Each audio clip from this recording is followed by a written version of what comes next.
바다는 지구의 약 70%를 차지합니다. 하지만 우리는 바다에 대해 잘 알지 못합니다. 우리는 지구의 광활한 바다에 대해 아는 것보다 태양계의 일부 행성에 대해 아는 것이 훨씬 더 많습니다.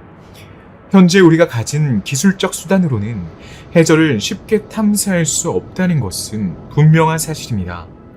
하지만 최근 몇 년 동안 해저의 동식물과 지질학적 구성에 대해 많은 것을 알게 되었습니다.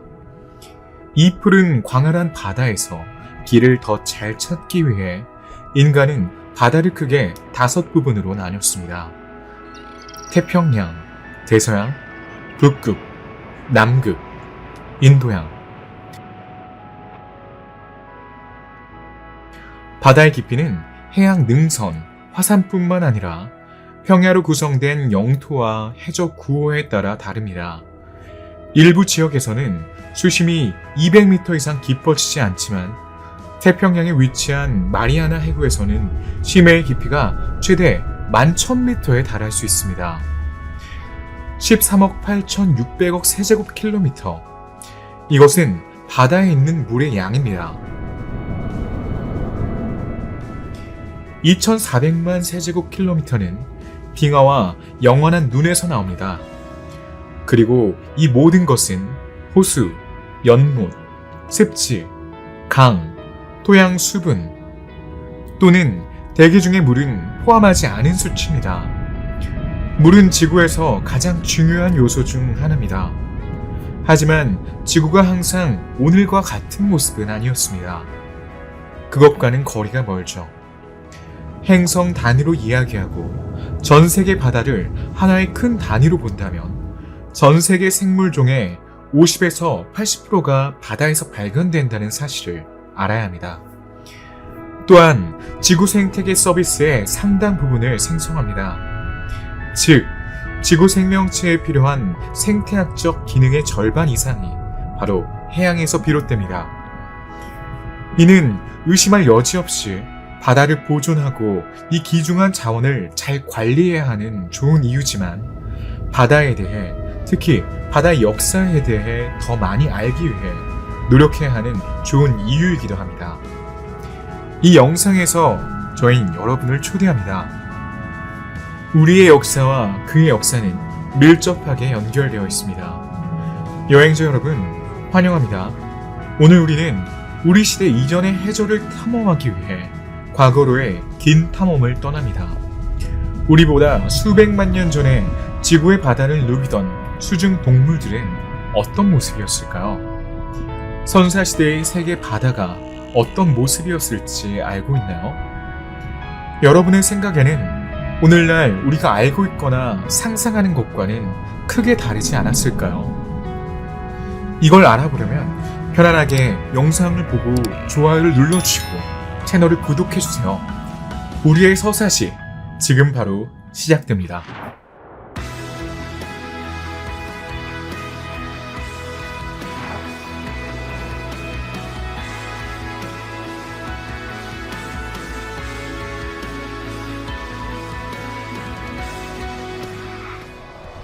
(30억) 톤의 물. 이것이 아마도 지구가 푸른 행성이라는 별명을 얻게 된 이유일 것입니다. 하지만 지구에 항상 물이 풍부했던 것은 아닙니다. 수십억 년 전에는 여전히 암석으로만 이루어져 있었습니다. 바다의 탄생 연대를 아직 완전히 확신할 수는 없지만 1999년에 지르콘이 발견되면서 45억 년 전에 이미 물이 존재했다는 사실을 알게 되었습니다. 실제로 이 광물의 결정하에는 반드시 액체 상태의 물 원소가 필요합니다. 그러나 이 지르콘은 44억 개의 양초를 축하할 것입니다. 인상적인 나이 외에도 이 지르콘은 이 기간 동안 물이 실제로 존재했다는 확실한 증거가 됩니다. 반면 조금 더 거슬러 올라가 최초의 바다인 원시 바다가 언제 형성되었는지에 대한 반박을 할 수 없는 증거를 찾는 것은 여전히 어렵습니다. 바다가 형성된 원인에 대해서도 과학계 저명 인사들 사이에서는 여전히 논쟁의 여지가 있습니다. 말하자면 두 팀, 두 진영, 두 가설이 있는데 이 두 가설 모두 완벽하게 그럴듯합니다. 그렇기 때문에 가까운 미래에 특정 연구와 조사가 이 수수께끼를 밝혀줄 것이 분명하지만 오늘날에도 여전히 논쟁이 계속되고 있습니다. 첫 번째 가설은 잔인한 화산가스 방출을 불러일으키며 지구가 이미 내장에 일정량의 물을 포함하고 있었다는 사실을 제시합니다. 지구의 물은 지구의 깊은 지층에 마그마에 통합되어 있습니다. 운석도 지구와 충돌할 때 생명체의 필수 요소인 물을 가져왔습니다. 처음 수천 년 동안 지구는 오늘날 우리가 알고 있는 것과는 매우 달랐습니다. 물도 산소도 존재하지 않았습니다. 오직 바위뿐이었습니다. 우주 한가운데에 생명체가 없는 거대한 바위, 사방에서 끊임없이 폭격을 받습니다. 역설적이게도 이러한 충돌과 여러 번의 충돌이 특정 사건을 촉발시켰습니다. 처음에 지구로 돌진하여 끊임없이 충돌하는 행성들은 지구를 가열하고 암석을 융합시킵니다. 수천 년이 지나고 여러 가지 사건이 조합된 후 지구는 표면이 식기 시작할 것입니다. 여전히 매우 뜨겁고 고압 상태이지만 더 이상 백열등은 아닙니다. 지구가 진짜 녹은 암석이라면 화산도 가득합니다. 보시다시피 지구의 원래 지각은 운석에 의해 반복적으로 폭격을 받아왔고 결국 화산이 깨어나고 간헐천이 분출하는 결과를 초래했습니다. 그 모든 압력과 열이 지구 전체에 한꺼번에 방출된다고 상상해보세요. 그 방출된 증기는 거대한 구름을 형성하며 거대한 수증기를 만들어냅니다. 지구가 마침내 식기 시작했을 때 이 구름이 물을 흘릴 수 있는 모든 조건이 갖춰졌습니다. 수백만 년 동안 밤낮으로 물의 홍수가 쏟아졌습니다. 지구에 폭우가 쏟아집니다. 마침내 바다, 호수, 강이 나타나고 지구는 새로운 얼굴을 드러냅니다. 그러나 일부 과학자들과 지구화학자들은 이 이론이 적어도 모든 지점에 적용되진 않는다고 주장합니다. 그리고 그들은 그것을 증명하고 싶어 합니다. 바로 달입니다. 네, 당신은 그것을 모를 수도 있지만 과학자들에 따르면 우리 위성은 실제로 우리 행성의 작은 조각입니다.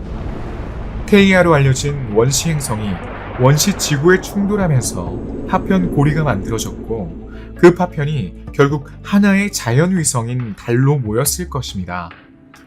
이 가설이 사실이라면 지구에 물이 자연적으로 존재했다면 기화되어 달을 형성한 파편 구름에 포함되었을 것이라는 의미이기도 합니다. 오랜 세월이 흘렀음에도 불구하고 우린 달에서 이 물의 존재를 발견할 수 있을 것입니다. 하지만 그렇지 않습니다. 달은 표면이나 암석의 어떤 형태로든 물 한 방울이 없는 마른 암석일 뿐입니다. 이 가설이 천문학적, 물리적 연구에 의해 검증된다면 물이 깊은 곳에서만 솟아난 것이 아니라 대후기 폭격으로 알려진 사건 동안 운석, 해성, 소행성 덕분에 대부분 하늘에서 가져왔음을 의미합니다. 대부분은 적어도 10% 이상의 얼음을 포함하고 있었으며 이는 지구에 물이 도착한 것을 설명할 수 있습니다. 이 두 가설의 공통 분모는 화산 폭발과 간헐천이 구름 형성에 미치는 역할입니다. 암석 내부의 충돌과 압력으로 인해 행성은 내부에 저장된 열을 배출하기 위해 균열을 남깁니다. 그러면 화산 폭발과 간헐천이 발레를 시작합니다. 화산과 간헐천은 차례로 거대한 거품과 함께 분출을 시작합니다. 가스와 수증기 구름이 사방에서 지구 밖으로 뿜어져 나옵니다. 지구는 곧 폭발할 것만 같습니다. 유출수 덕분에 물은 바위를 씻어내고 소금으로 가득 차 있습니다. 바다가 형성되는 데는 약 1억 5천만 년이 걸렸습니다. 그 당시에는 철분이 많이 함유되어 있었고 녹색이 지배적이었습니다. 물이 풍부하여 행성, 특히 용암을 냉각시키는 데는 도움이 됩니다. 화강암 암석은 지구 멘틀에 떠다니며 판구조론과 대륙 이동으로 이어집니다. 물이 생명의 필수적이라고 말할 때 그 의미는 그렇게 좋은 뜻이 아닙니다. 물은 판구조론을 포함한 다른 많은 현상의 근원이기도 합니다. 약 5억 4,100만 년 전 육지와 바다의 분포는 우리가 알고 있는 것과는 상당히 달랐습니다. 이 모든 일은 판게아가 생성되기 훨씬 전에 일어났습니다. 고생대의 첫 번째 단계인 캄브리아계는 이아페투스해가 북미와 남미, 아프리카를 분리하여 곤드와나라고 불리는 전체가 하나로 합쳐졌습니다. 라이케는 아프리카 해안과 발트 대륙을 분리합니다. 판탈라사와 팔레오테티스와 같은 다른 대양은 북중국과 시베리아를 분리하는 매우 넓은 지역을 덮고 있습니다. 수백만 년에 걸쳐 대륙이 분리되고 바다가 확장되어 다른 대륙이 열렸습니다. 땅이 떨어져 나가면서 소대륙이 탄생했습니다. 캐나다, 영국, 웨일즈, 프랑스, 덴마크를 포함하는 아발로니아 대봉기 지층이 이에 해당합니다. 탄소계에는 중국 북부가 축소되어 다른 대륙과 소대륙으로부터 고립되었습니다. 베른계에는 판게아를 형성하기 위해 땅이 서로 가까워지는 새로운 움직임이 시작되었습니다. 트라이아스계에는 테티스해가 갈라졌습니다. 판게아를 탈구시켜 대서양으로 이어지는 계구부가 시작됩니다. 한 판이 다른 판 아래로 미끄러지는 판서빅과 산을 형성하는 판의 움직임인 조사는 시간이 지남에 따라 지구를 계속 형성하고 새로운 얼굴을 갖게 합니다. 해양 능선 활동은 해수면을 높게 유지합니다. 얕은 바다는 일부 대륙을 덮고 있습니다. 다른 현상으로 인해 현무암이 흐르기도 합니다. 대륙이 하나씩 떨어져 나갑니다. 땅과 물은 끊임없이 움직이는 것처럼 보입니다. 이러한 각각의 움직임은 대륙을 조금씩 더 표류시켜 오늘날 우리가 알고 있는 세계를 형성합니다. 고생대, 특히 고생대의 첫 번째 시기인 캄브리아계는 지구 생명체의 진정한 전환점이 되었습니다. 그때까지만 해도 단세포 생물만이 지구를 채우고 있었습니다. 단세포 생물은 내부 장기를 만들 수 있는 특별한 세포를 가지고 있지 않았습니다.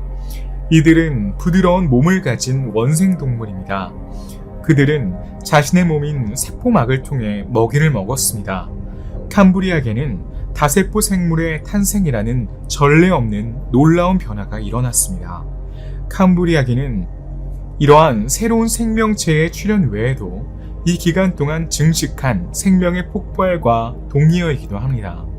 캄브리아계에 대해 기억해야 할 점은 전 세계에 생명이 넘쳐나고 다양해졌다는 것입니다.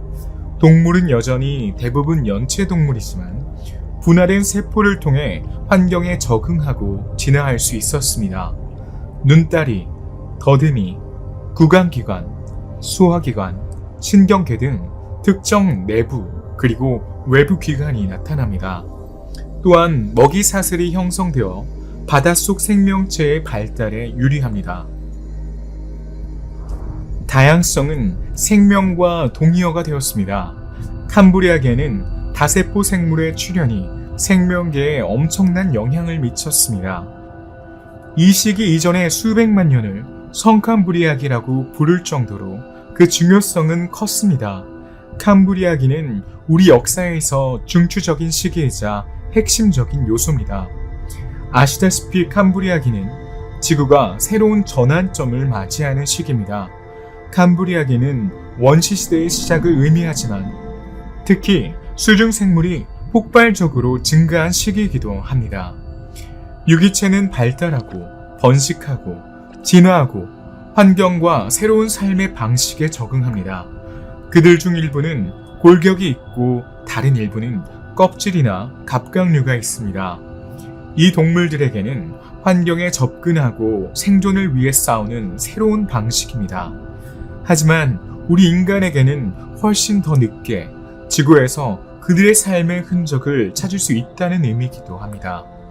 이전에는 그렇지 않았습니다. 그렇기 때문에 선캄브리아기 수중생물의 범위를 결정하는 것은 여전히 매우 어렵습니다. 하지만 5억 4천만 년 전 새로운 형태의 생명체가 수중에서 발달했습니다. 그들은 마침내 껍질 자국이나 골격의 흔적을 남겼고 시간이 지나 화석화되어 수중 역사의 첫 번째 증인이 되었습니다. 이 역사를 발견하고 최초의 살아있는 캄브리아기 생물을 만나기 위해 캐나다로 여러분을 데려가겠습니다. 그곳에서 5억 2,500만 년 된 암석은 가장 아름다운 선사시대의 보물을 선사했습니다. 선사시대의 동물에 대해 이야기할 때 우리는 영화에 나오는 쥐라기나 백악기를 더 쉽게 떠올립니다. 하지만 그 외에도 환상적이고 중요한 많은 동물들이 지구의 역사를 장식했습니다. 이제 캐나다로 가보겠습니다.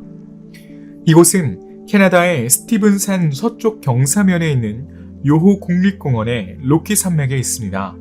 1909년 영국의 고 생물학자 찰스 둘리틀 웰콧이 이곳에서 놀라운 발견을 한 곳입니다.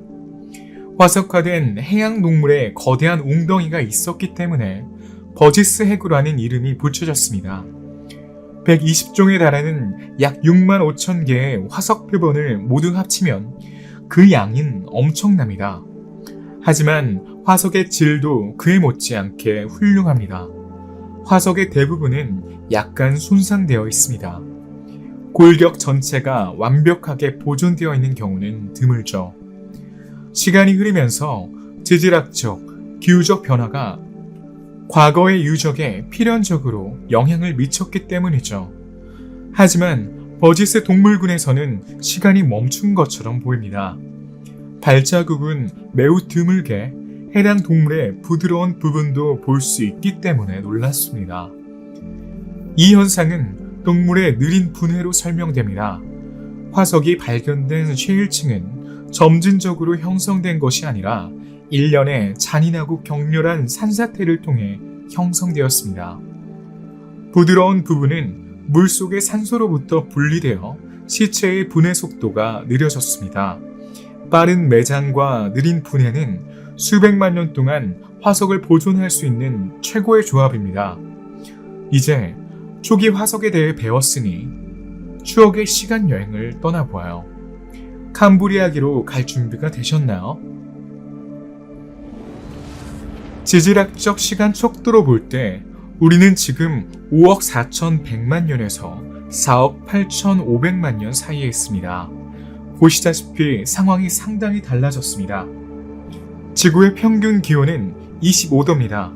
이런 기후가 온화하다면 지구의 생명체가 존재할 수 없습니다. 대륙을 보세요.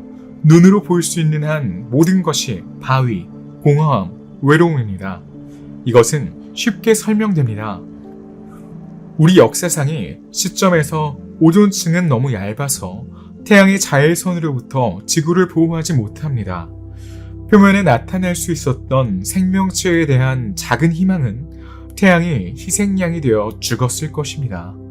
물은 비교적 따뜻합니다.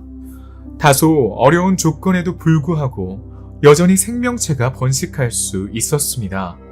대륙에서는 여전히 불가능하지만 바다에는 모든 종류의 해양 표본이 가득합니다. 최초의 화석동물, 즉 화석 흔적을 남길 수 있는 동물이 바다에 도착했습니다. 껍질과 갑각류의 발명이 이렇게 중요할 줄 누가 알았겠어요. 무척주 동물은 따뜻하고 얕은 바다의 대부분에 서식하고 있습니다. 보시다시피 최초의 녹조류가 발달합니다. 단세포 또는 다세포 조류입니다. 그들은 해안과 해안선에 국한되어 현대의 남조류처럼 짧은 카펫을 형성했습니다. 이 해조류는 많은 생물 종의 먹이 기반 역할을 합니다. 자연은 1차 소비자와 2차 소비자로 구성된 최초의 먹이 사슬을 구축했습니다. 캄브리아기의 따뜻한 바닷속 깊은 곳으로 들어가 이 해저를 발견해 보세요. 벌레, 해면 동물, 연체 동물, 극비 동물을 볼 수 있습니다. 이러한 주요 동물 분류 그룹은 오늘날에도 여전히 존재합니다. 하지만 살아남지 못하고 결국 사라진 그룹도 있습니다. 우리가 먼저 살펴볼 동물들은 바로 이것들입니다. 삼엽충부터 시작하겠습니다. 삼엽충은 몸의 모양 때문에 이름이 붙여졌습니다. 삼엽충은 중앙 옆과 두 개의 측면 옆으로 구성되어 있습니다. 모두 해적 근처에서 서식합니다. 여기에 작은 표본이 있습니다. 약 5cm의 쇼테캅스 페르난디니입니다. 삼엽충 그룹의 일부 구성원은 훨씬 작고 1mm에 불과합니다. 다른 큰 표본들은 70cm에 이르기도 합니다. 이 쇼테캅스 페르난디니의 이 복잡하고 원시적인 환경에서 매우 연약해 보입니다. 하지만 환경에 완벽하게 적응합니다. 눈에는 360도를 볼 수 있는 다양한 면이 있습니다. 인상적이지 않나요? 의심할 여지 없이 이러한 능력 덕분에 먹이를 더 쉽게 구할 수 있을 것입니다. 고생대의 마지막 단계인 페름기 말에 바다의 짠 바닷물에서 발생한 대량 멸종에도 불구하고 살아남을 수 있었을 것입니다. 안타깝게도 민물에는 진출하지 못했기 때문에 생존하지 못했습니다. 절지동물 그룹의 또 다른 구성원이 있습니다. 바로 유호이아 테누이스입니다. 크기가 7에서 23mm로 매우 작아서 보기는 어렵지만 조금만 가까이 다가가면 만날 수 있을 겁니다. 그들은 바다의 이 부분에서 꽤 많았습니다. 모래와 진흙 바닥을 차지했습니다. 이 작은 동물은 작은 크기를 보완하기 위해 두개골 보호막과 13개의 테르기테를 가지고 있습니다. 테르가이트는 공막, 즉 다결정질 판입니다. 경화라는 과정을 거쳐 단단해졌습니다. 공막은 동물의 몸의 특정 위치에 위치한 공막으로 등 쪽에서 발견되며 복부를 둘러싸고 있습니다. 유호이아 테누이스의 표본에는 13개의 테르가이트가 있습니다. 보시다시피 처음 10개는 측면의 점 형태로 끝나게 됩니다. 그리고 마지막 3개는 몸의 이 부분을 보호하는 튜브를 형성합니다. 꼬리는 노 모양입니다. 스스로 먹이를 주기 위해 두개골 수준에서 볼 수 있는 작은 맹장을 사용합니다. 작은 구부러진 다리와 끝부분에 손가락이 있는 것처럼 보입니다. 따라서 죽은 동물만 먹으며 먹이를 잡을 수 있습니다. 이제 마지막 그룹입니다. 카나다 스피스입니다. 가장 오래된 갑각류 중 하나인 것처럼 보이기 때문에 그다지 중요하지 않습니다. 보시다시피 해저를 걸어서 움직입니다. 저서성 피더입니다. 부속 기관을 사용하여 진흙을 휘저어 먹이를 찾습니다.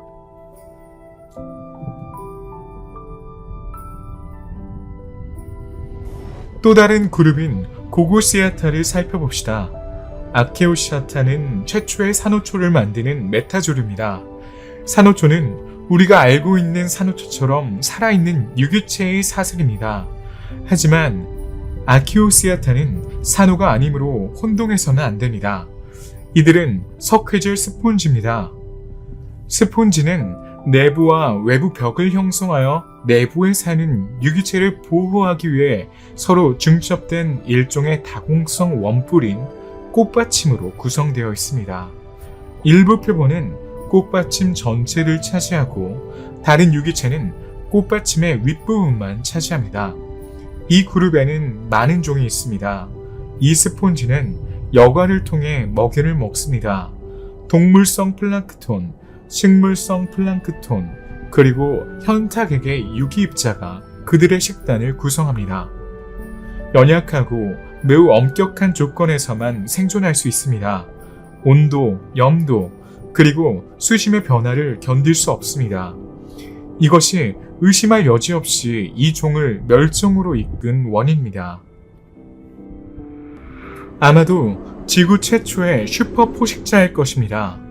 아노몰로카리스는 그다지 미적이지 않고 약간의 매력이 부족하지만 먹이를 먹으려면 귀엽기보단 강력하고 숙련되고 빠르거나 훌륭한 전략가가 되는 것이 낫습니다. 이 이상한 새우의 길이는 약 1m입니다. 아노몰로카리스는 2개의 큰 검은 눈을 가지고 있어 주변 환경과 상호작용할 수 있습니다. 아노몰로카리스의 시력은 그다지 선명하지 않아서 멀리서 풍경을 잘 인식하지 못하지만 눈 덕분에 먹이를 쫓아낼 수 있었습니다. 입은 정말 날카롭습니다. 먹이를 부수기 위해 날카로운 뼈판이 장착되어 있습니다. 이제 수면으로 돌아와 아노몰로카리스가 제 할 일을 하게 놔둡시다. 캄브리아기 이후 생명체의 엄청난 진화적 도약을 완벽하게 상징합니다. 이제 캄브리아기 시대를 떠나 다음 시대인 오르도비스기 수생 동물을 만나보겠습니다. 오르도비스기는 고생대를 구성하는 6개의 지질대 중 2번째 지질대입니다. 지질층을 구분하면 우리가 처한 환경에 대해 더 잘 이해하고 감사할 수 있습니다. 1800년대까지 캄브리아기 실루리안기보다 앞섰습니다. 그러다 1879년 찰스 랩워스는 이 2 지층 사이에 또 다른 단계가 있다는 것을 깨달았습니다. 전 세계의 바다와 육지가 냉각되었습니다. 광대한 석유와 가스의 저류층이 나타났습니다. 또한 수중 생물 다양성이 새롭게 폭발적으로 증가했습니다. 그렇기 때문에 다른 2 단계와 구분하는 것이 필수적입니다. 지질학적 시간 척도에서 오르도비스기 지층은 4억 8,500만 년에서 4억 3,300만 년 사이에 위치합니다. 발티카와 로렌티아 지층이 충돌합니다.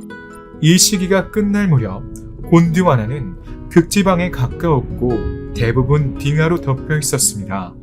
이 시기의 해양 역사는 캄브리아기보다 해수면이 더 높았고 기온도 어느 정도 상승하여 지구 표면의 온도가 30도에 달했습니다.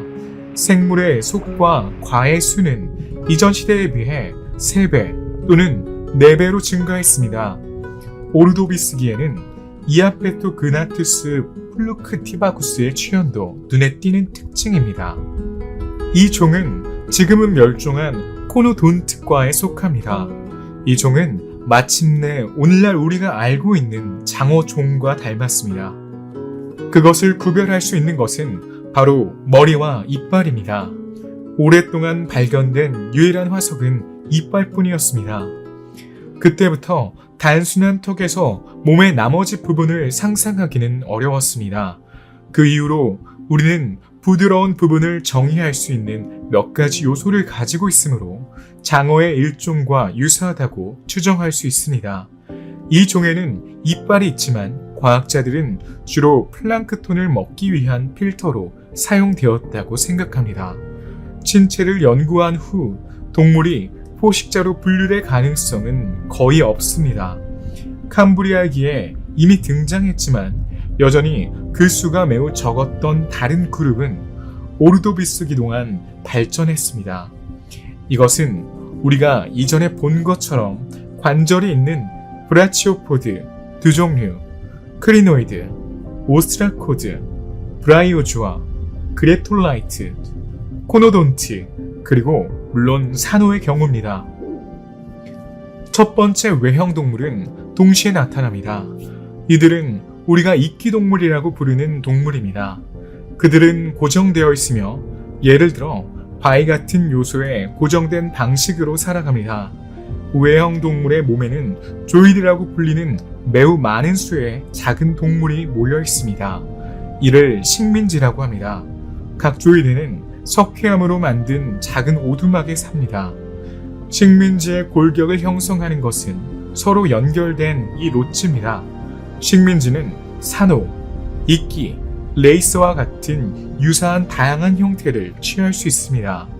산호는 지금까지 고립되어 있습니다. 그들은 더 널리 발전하기 시작할 겁니다. 여기에서는 바다에서 최초의 산호초를 볼 수 있습니다. 상상할 수 있듯이 이 산호초는 생명의 터전입니다.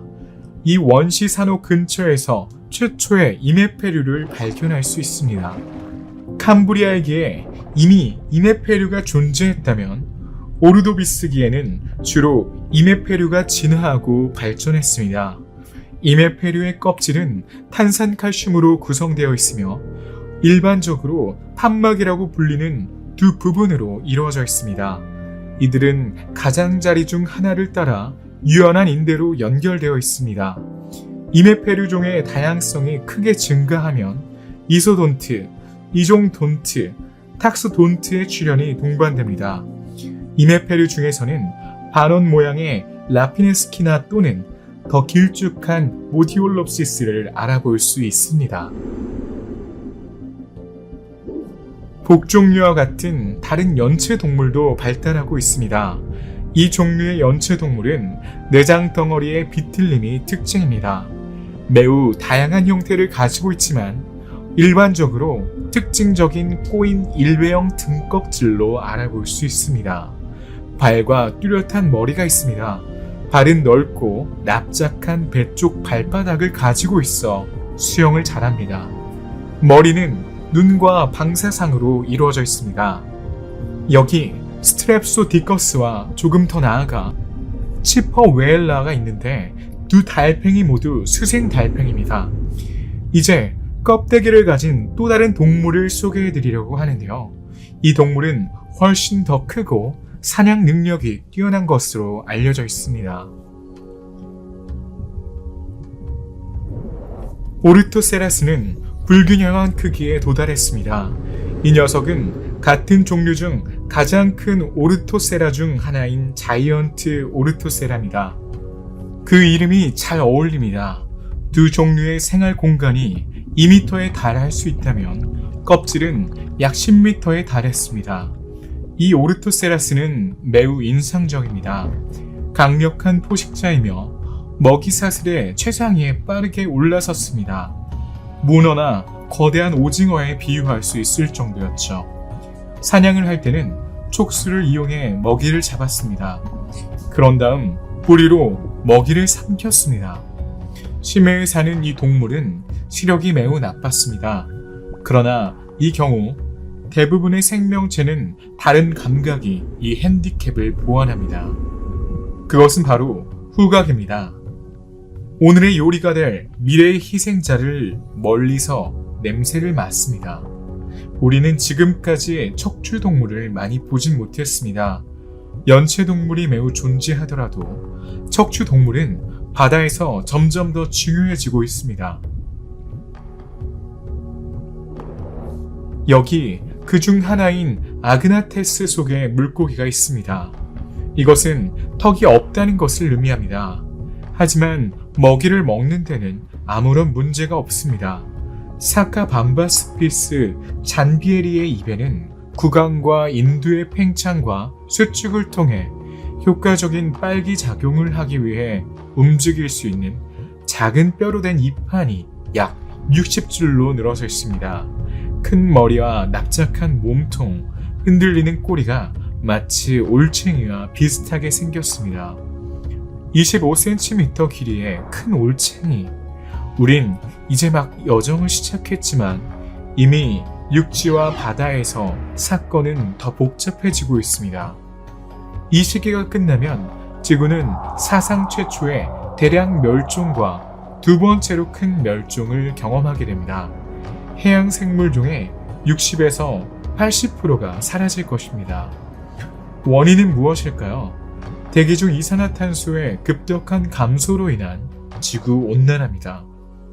실제로 이 시대의 빙하기를 막는 요인 중 하나는 대기 중 이산화탄소 농도가 산업화 이전 수준보다 8배에서 20배나 높았던 것입니다.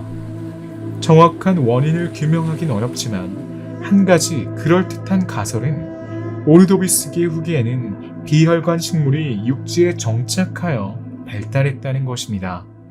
이러한 생물권의 대대적인 변화는 대륙의 규산염 변화 과정을 가속화했을 것입니다.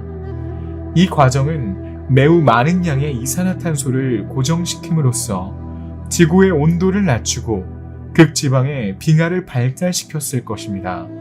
빙상이 지구의 알베도를 증가시켜 태양 광선을 더 많이 반사하여 온도 강화를 악화시키기 때문에 그 결과는 계속됩니다. 또 다른 이론은 대규모 대륙 화산 활동이 카티엔 화성 지방에 현무암 흐름을 일으켰다는 것입니다. 이 기울기는 대륙 덩어리가 매우 분산되어 따뜻한 기후가 우세했던 시기와 카티엔계에 시작되어 원시 곤드와나의 초대륙이 남극으로 이동하여 발생한 히르난티아 빙하로 절정에 이르는 추운 시기 사이에 전환점에 있습니다. 이러한 화산 활동은 대량의 이산화탄소를 대기로 방출하고 화강암 암석을 현무암 평해로 대체했을 것입니다. 문제는 무엇일까요?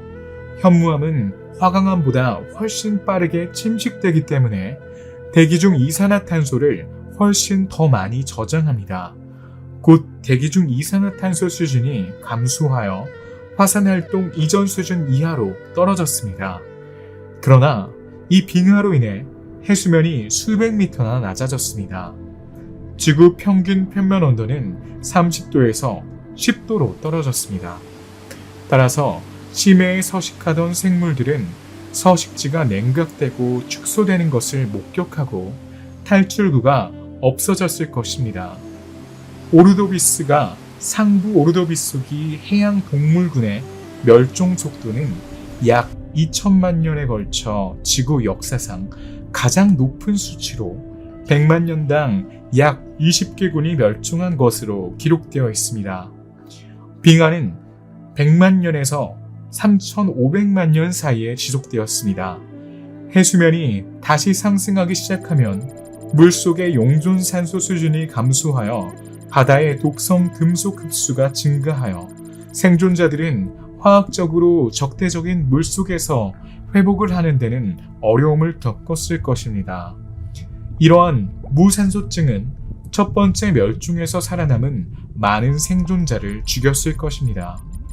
이 멸종 이후 새로운 지질학적 단계인 실루리안기가 시작됩니다. 수백만 년에 걸쳐 이산화탄소가 점차 지구 대기에 다시 주입되어 지구를 따뜻하게 하고 빙하기가 끝났습니다. 이 대량 멸종 이후 생명체는 바다에서 다시 번성합니다. 산호초는 증식하고 다양해집니다. 특히 판탈라사 해안의 해안과 얕은 해저에 있는 팔레오테티스의 산호초를 감상하실 수 있습니다. 기후는 온도계 기준 20도로 온화합니다. 산호, 특히 러피와 타블레이트는 바다에서 행복합니다. 첫 번째 산호는 석회질 골격과 암석 성분을 가지고 있습니다. 고독하고 점점 더 식민지화되어 산호초의 구성이 됩니다. 두 번째는 외부 골격인 외골격이 방해석으로 만들어져 있습니다. 방금 산호 뒤로 이동하여 우리에게서 벗어난 물고기를 보셨나요? 바로 인두골레피스 오블리 롱구스입니다.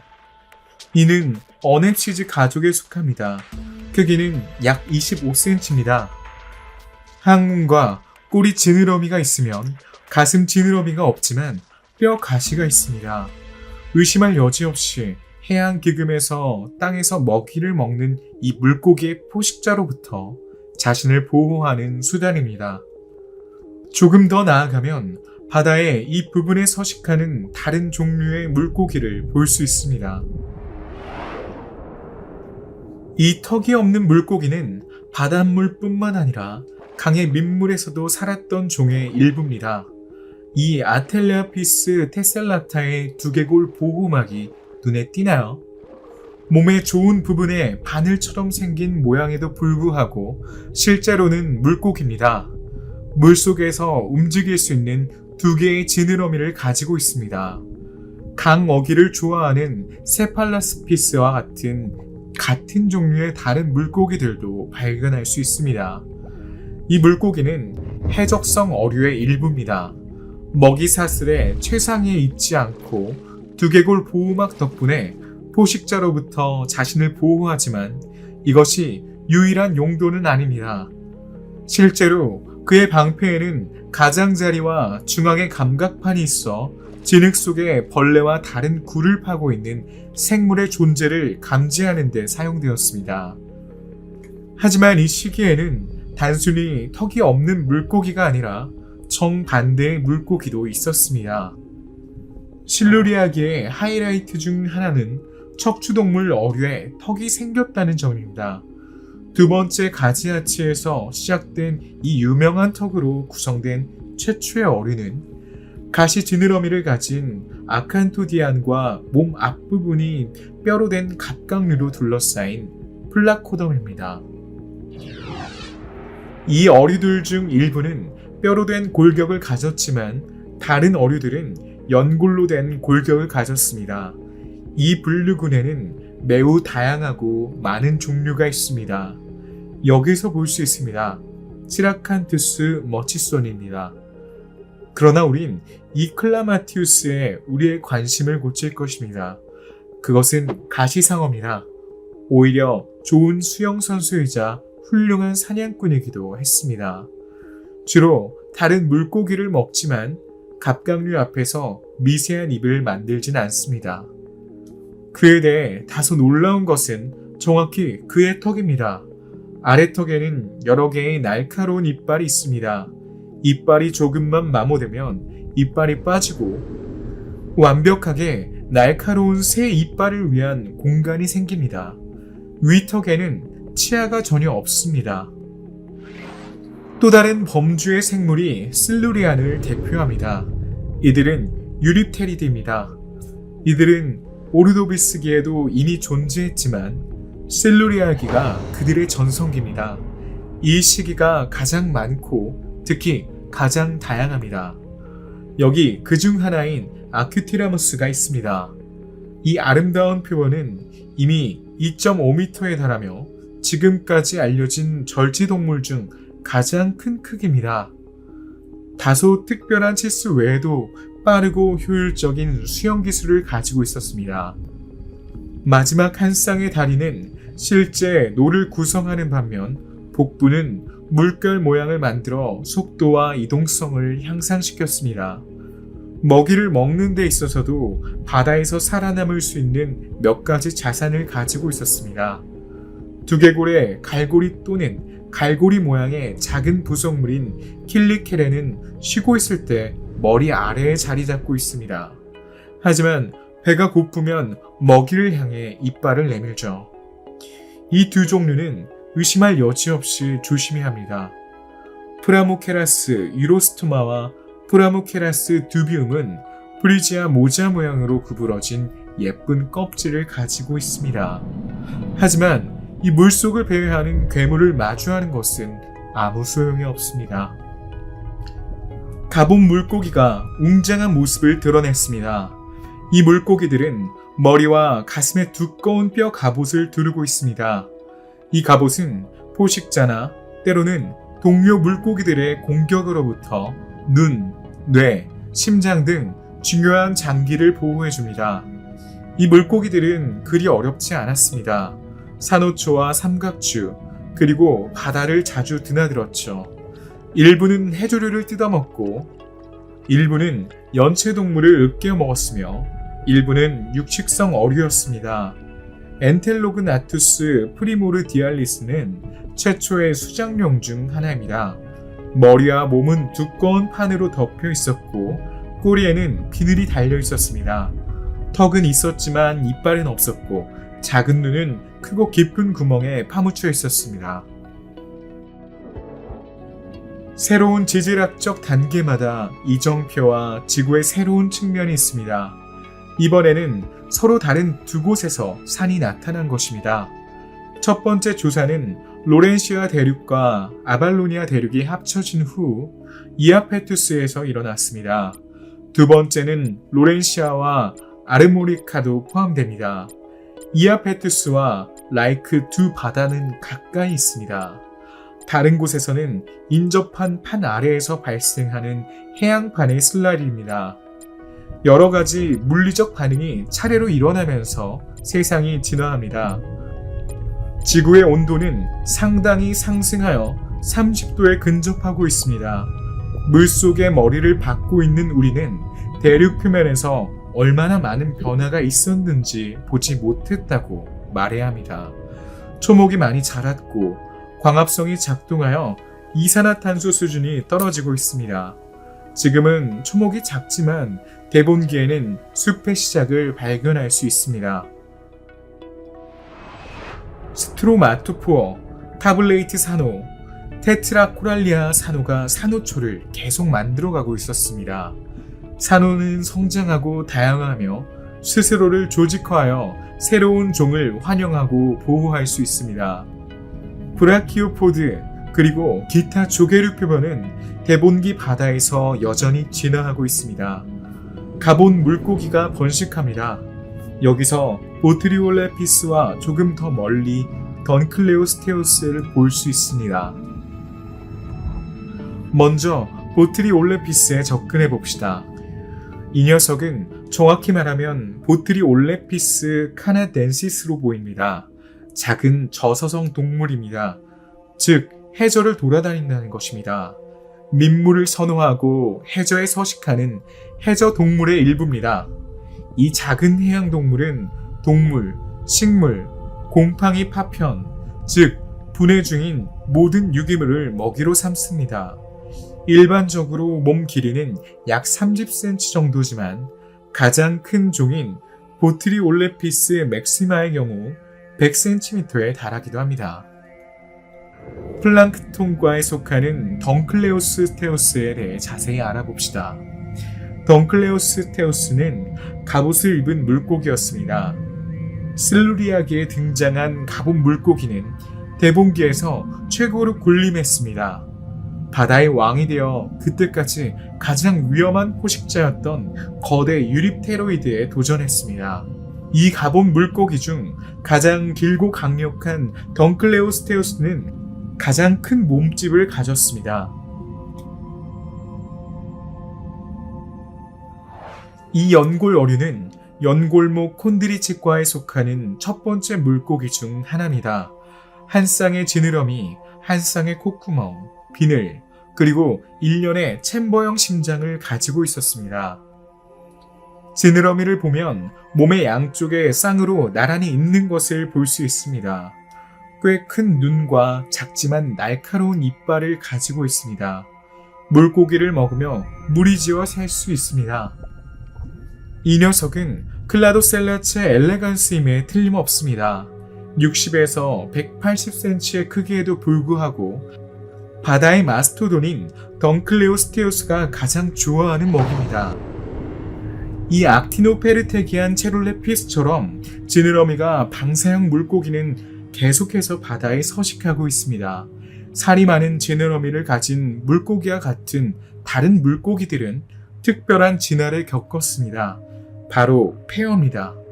폐어류는 아가미 호흡 외에도 이 물고기는 폐를 가지고 있습니다.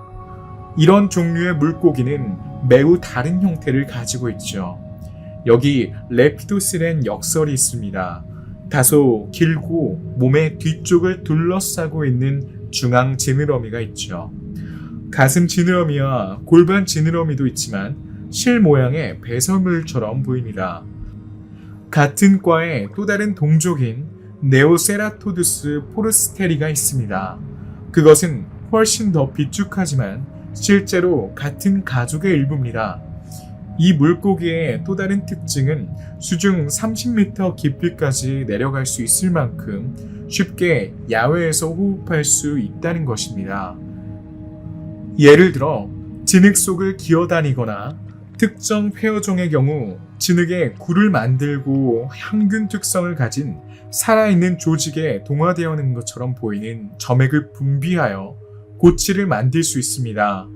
이 모든 놀라운 능력은 의심할 여지 없이 수백만 년 동안 지구가 겪은 기후, 물리적 변화에도 불구하고 생존하는 데 도움이 되었습니다. 지질학적 시간 척도로 볼 때 우리는 현재 359백만 년 전, 그리고 299백만 년 전 사이에 있습니다.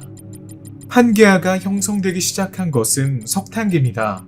거의 모든 대륙이 하나의 대륙 덩어리로 용접되었습니다.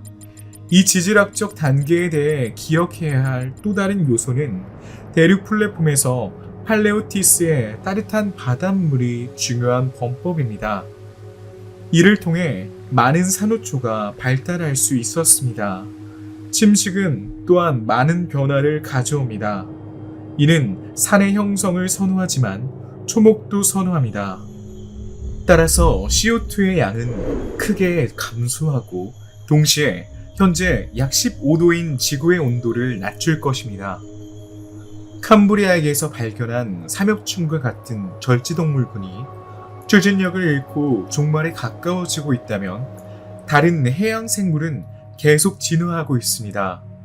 산호초의 구성으로 인해 특정 해양 동물군의 개체수가 번성합니다. 예를 들어 브라키오포드, 극비동물, 연체동물은 이 따뜻한 바다에 서식합니다. 여기 브라키오포드과에 속하는 동물이 있습니다. 프로독투스 서브아큘레투스. 껍질은 12에서 24mm로 매우 작습니다. 멀리서 보면 식물처럼 보이지만 그렇지 않습니다.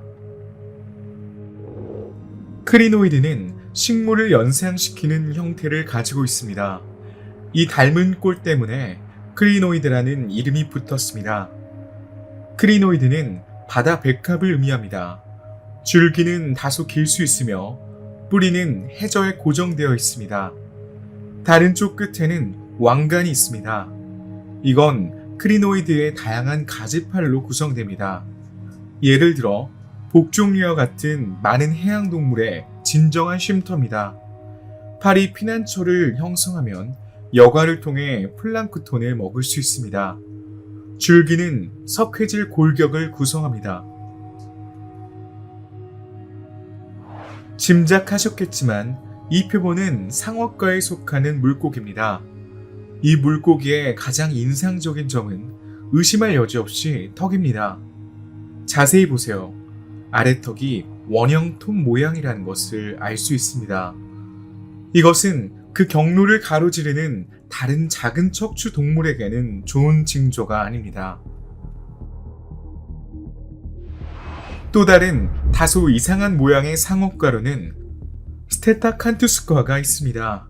여기 그중 하나인 스테타칸투스 알토넨시스가 있습니다. 등 지느러미는 일종의 모루처럼 생겼습니다.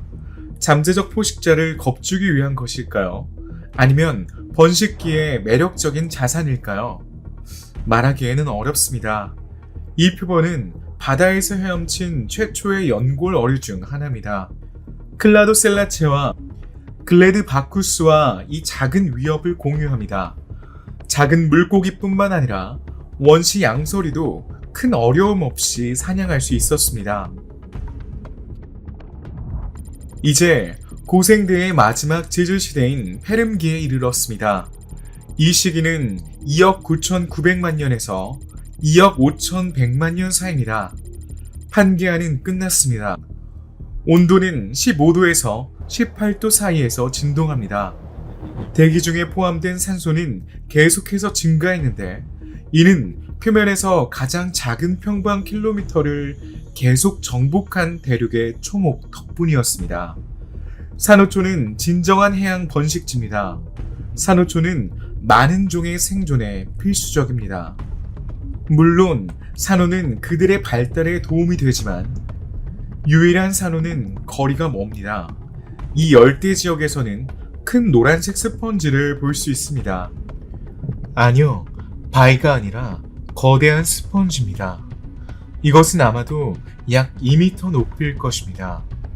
많은 필터 피더가 여기에 살고 있습니다. 브라치오포드뿐만 아니라 연체 동물도 볼 수 있습니다. 여기에 보이는 것은 후페로세라스 텍사넘입니다. 보시다시피 이 종은 껍질 전체에 가시가 발달되어 있습니다. 이는 특정 포식자에 대한 효과적인 방어 기능을 제공합니다. 연골 골격을 가진 이 물고기는 수백만 년 동안 존재해 왔으며 회름기에도 계속 발달해 왔습니다. 수영에 적합한 근육과 점점 더 발달한 감각기관, 강력한 턱을 가지고 있습니다. 하이보드스는 오늘날 우리가 알고 있는 상어와 매우 유사합니다. 길이가 2m에 달할 정도였죠. 뛰어난 포식자였던 하이보드스의 형태 덕분에 다양한 종류의 먹이를 사냥할 수 있었습니다. 이빨 모양을 보면 다른 해양 동물과 마찬가지로 물고기도 잘 먹었을 것으로 추정할 수 있습니다. 다음은 같은 가족의 또 다른 표본입니다. 외모에도 불구하고 오르타칸투스는 실제로 원시상어입니다. 다소 길고 가느다란 몸을 가지고 있지만 날카로운 이빨도 있습니다. 앞의 물고기들과는 달리 뼈가 있는 골격을 가진 물고기입니다. 이 척추 어류의 또 다른 특징인 가오리 지느러미도 이 물고기의 특징입니다. 여기 에도엘라 블랭빌라이가 있습니다.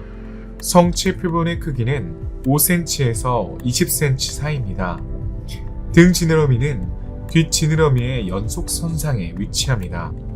배 지느러미도 있지만 다소 작고 얇습니다. 의심할 여지 없이 수영을 잘하는 물고기였습니다.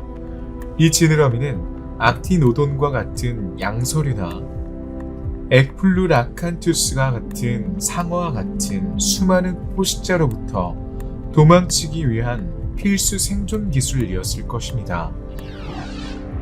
지금까지 이 과에 대해 언급하진 않았습니다. 탄소기에도 나타났지만 주로 회름기와 트라이아스기에 발달했습니다. 일부는 길이가 몇 cm에 불과한 반면 다른 일부는 길이가 약 10m에 이릅니다. 보시다시피 이 카테고리는 매우 다양합니다. 놀랍게도 이 분류에는 템노스폰디류가 있습니다. 육식성이며 육지뿐만 아니라 바다와 민물에서도 서식하고 있습니다. 여기 그중 하나인 에롭스 메가세팔루스가 있습니다. 꽤 인상적이지 않나요? 일반적으로 1.5m에서 2m 사이이며 최대 3m까지 자랄 수 있고 무게는 200kg이 넘습니다. 입이 커서 안에 무엇이 있는지 짐작할 수 없습니다. 하지만 조금 더 가까이 다가가서 턱을 벌리면 구부러진 이빨이 많다는 것을 알 수 있습니다. 양서류치곤 놀랍죠? 또한 주름진 패턴의 에나멜을 가지고 있습니다. 입 천장도 엄청나게 잘 갖춰져 있습니다.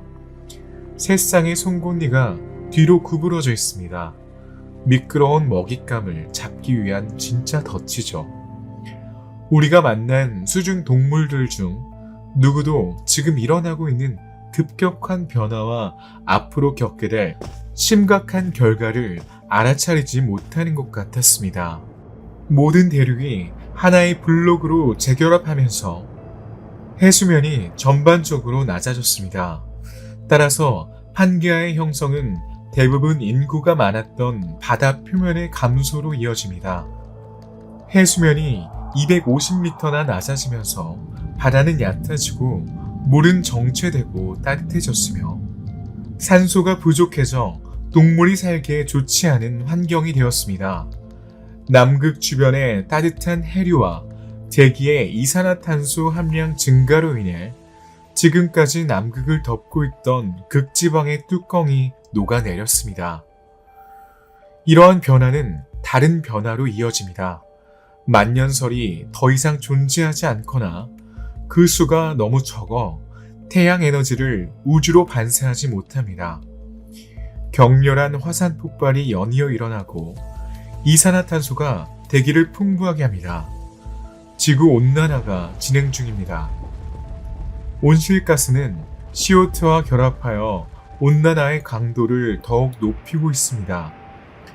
해수 온도가 상승하면서 해저에 저장된 메탄 퇴적물이 불안정해졌습니다.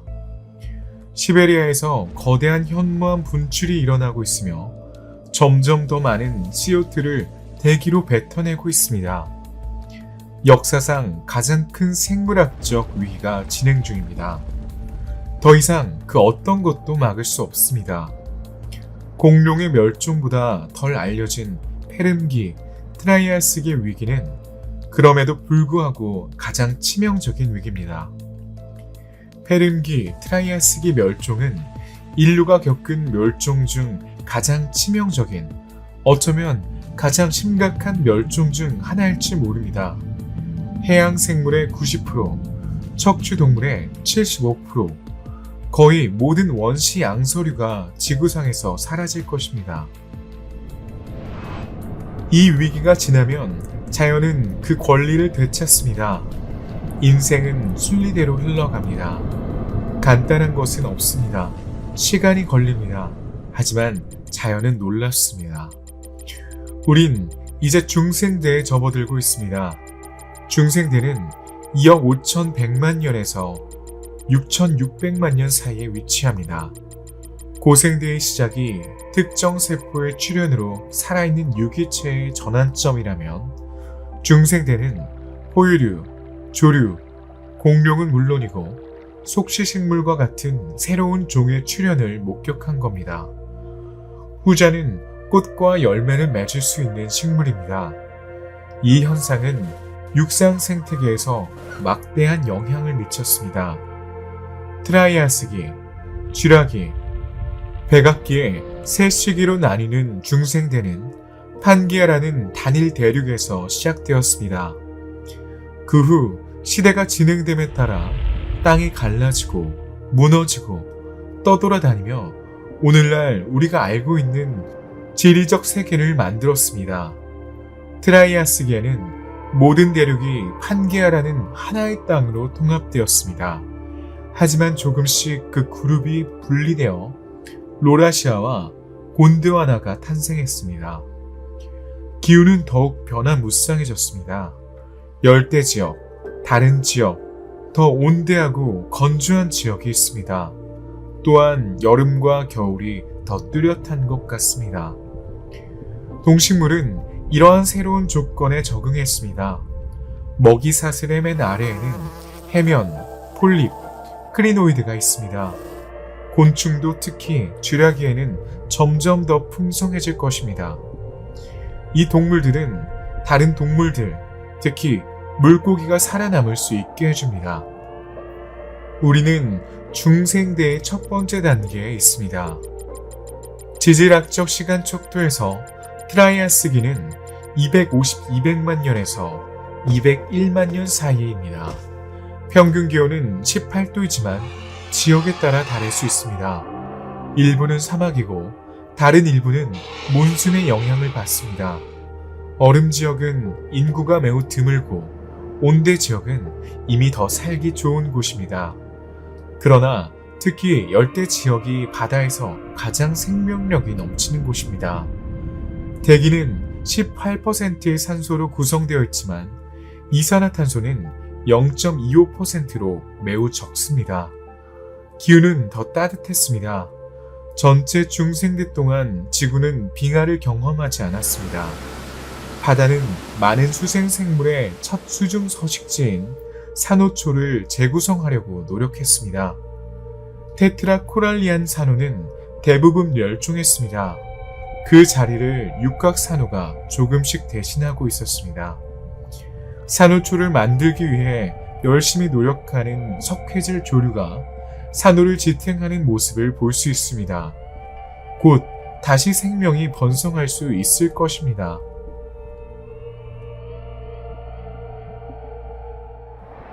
트라이아스기에는 페름기에서 발달을 시도했던 종들이 마침내 이 세상에 자리를 잡았습니다. 예를 들어 암모나이트와 성게는 다양해지고 번성했습니다. 암모나이트의 일부인 크리오세라타이트 에메리츠를 볼 수 있습니다.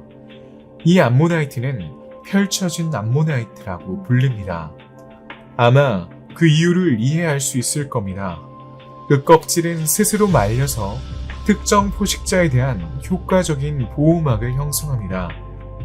조금 더 나아가 또 다른 암모나이트인 세라타이트 세미파르티투스가 먹이를 찾아 나섭니다. 중생대는 종종 파충류의 시대라고 불립니다. 트라이아스기에는 파충류가 척추 동물과 경쟁하게 되죠. 육지뿐만 아니라 바다에서도 파충류가 우위를 점합니다. 이 파충류 그룹은 돌고래와 비슷하게 생겼습니다. 이들은 어룡입니다. 캘리포니아노사우루스가 있고 조금 더 가면 유타사우루스가 있습니다. 이 해양 표본들은 길이가 1m에서 10m 사이였습니다. 그들은 독점적으로 물고기를 먹었습니다. 보시다시피 이 종들은 태생이었습니다. 이 암컷은 새끼를 낳는 과정에 있습니다. 포식자 범주에서 어룡은 노토사우루스와 공간을 공유해야 했습니다. 이 파충류는 반수생입니다. 노토사우루스입니다. 도마뱀처럼 생겼죠. 다리를 자세히 보면 물갈퀴가 달린 발가락이 있습니다. 따라서 쉽게 수영을 할 수 있을 뿐만 아니라 육지에서도 움직일 수 있습니다. 목과 주둥이가 매우 길고 가늘며 뾰족한 이빨을 가지고 있습니다. 꼬리는 물속에서 더 빨리 움직이기 위해 프로펠러로 사용되었습니다. 가장 좋아하는 먹이는 물고기지만 다른 먹이가 없으면 다른 해양 동물을 먹기도 합니다. 수영에 적응하더라도 마른 땅에 알을 낳습니다. 물에서는 꽤 잘 지내지만 수생 생물에 완전히 적응하지는 못합니다. 해안에서 살며 필요할 때 물 밖에서 시간을 보냅니다. 여기 우리에게 모습을 드러낸 케르시오사우루스 칼카크니가 있습니다. 발가락은 더 이상 보이지 않습니다. 발가락은 진짜 지느러미로 대체되었죠. 보시다시피 그의 목과 꼬리는 매우 깁니다. 그는 수영을 아주 잘하고 물속에서도 매우 빠릅니다. 사냥을 위한 귀중한 자산이죠. 노토사우루스뿐만 아니라 파키플루로사우루스와 함께 석고에 살게 됩니다. 트라이아스기 가장 큰 해양 척추동물 중 하나입니다. 이 작은 물 도마뱀은 트라이아스기에만 살았습니다. 여기 작은 케이크사우루스가 있습니다. 이 길쭉한 동물은 길이가 최대 1m에 달했습니다. 팔다리는 노 모양입니다. 크기와 몸무게를 고려하면 놀라울 정도로 쉽게 물속에서 움직일 수 있었습니다. 파키플루로사우루스과에는 아나로사우루스와 닥틸로사우루스가 있습니다.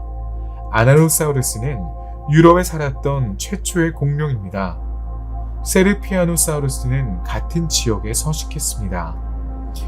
이제 우린 쥐라기를 발견하기 위해 이 작은 세계를 떠나야 합니다. 쥐라기는 트라이아스기 바로 다음에 이어집니다. 이 시기는 해양 생물에게 매우 유리한 시기입니다. 범법 행위가 시작되어 대륙의 많은 부분을 침범합니다. 일어난 변화를 기록하고 이해하려면 먼저 식물을 관찰해야 합니다.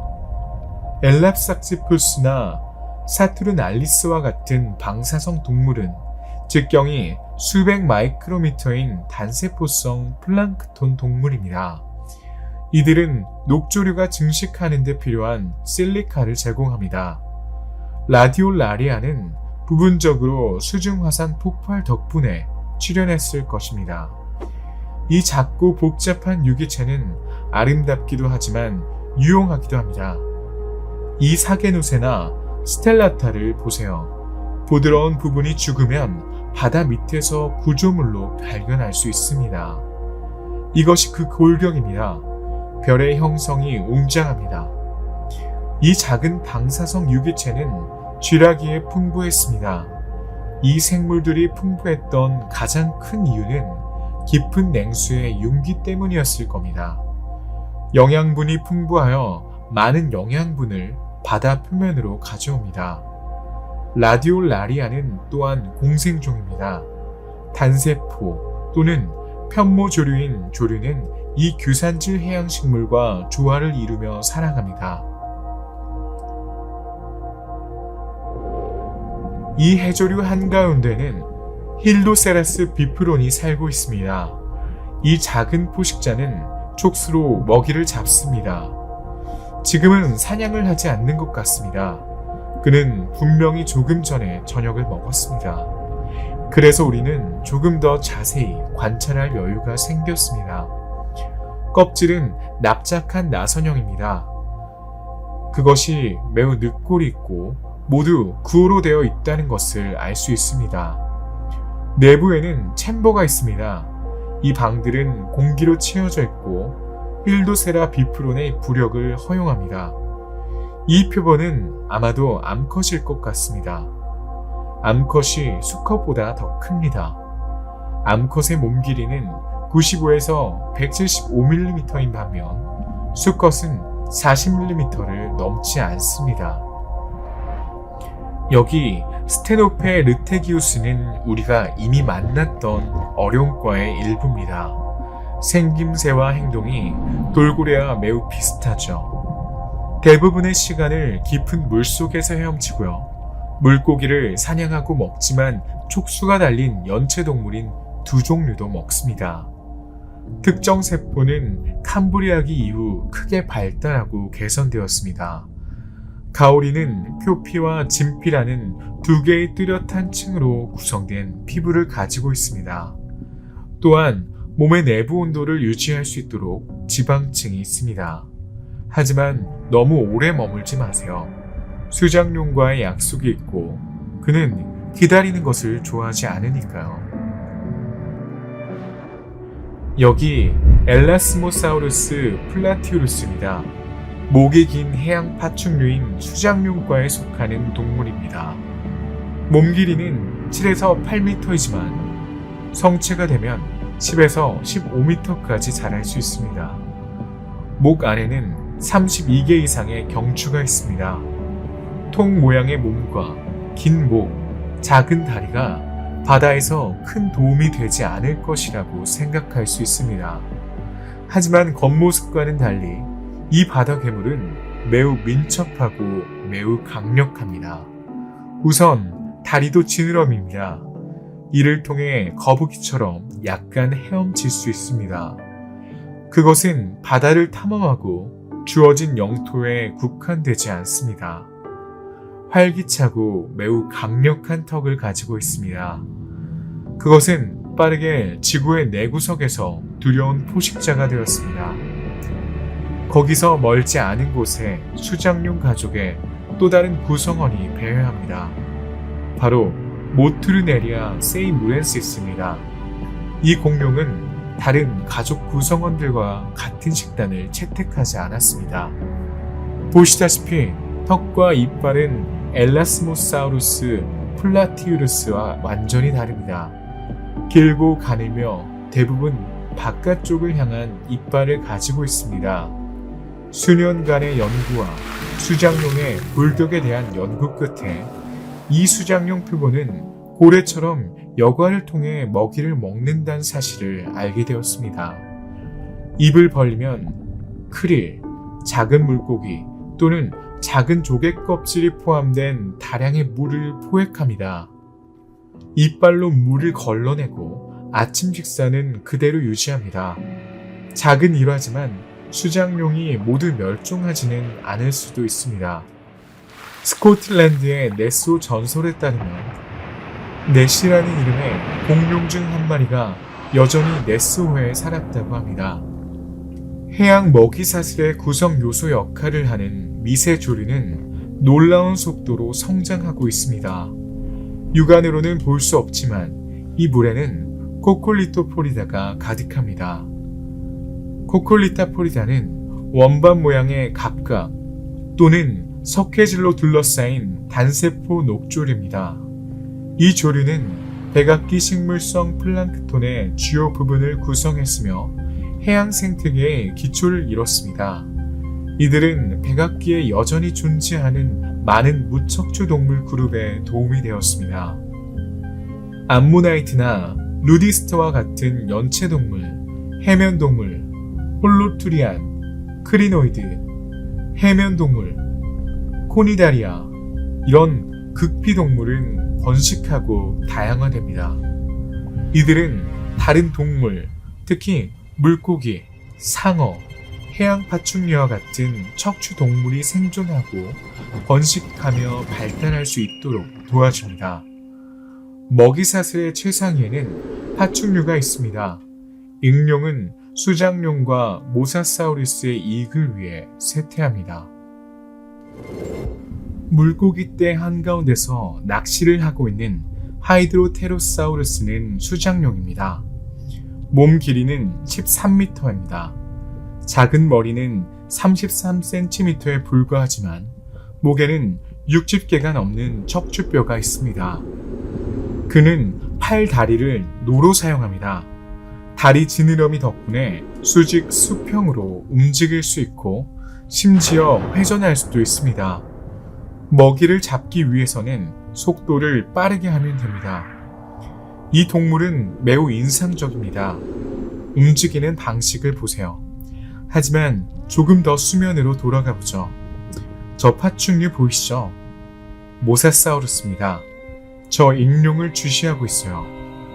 새는 물고기 떼를 보느라 파충류의 공격에 당하고 있다는 사실을 깨닫지 못합니다. 새는 순식간에 파충류를 잡아챕니다. 이 마스토돈은 타이로사우루스 모사사우루스입니다. 바란과 뱀에 가깝습니다. 그와 함께라면 모든 것이 불균형한 것처럼 보입니다. 이는 포식에 적합한 형태를 가지고 있습니다. 꼬리조차도 믿을 수 없을 정도로 근육질입니다.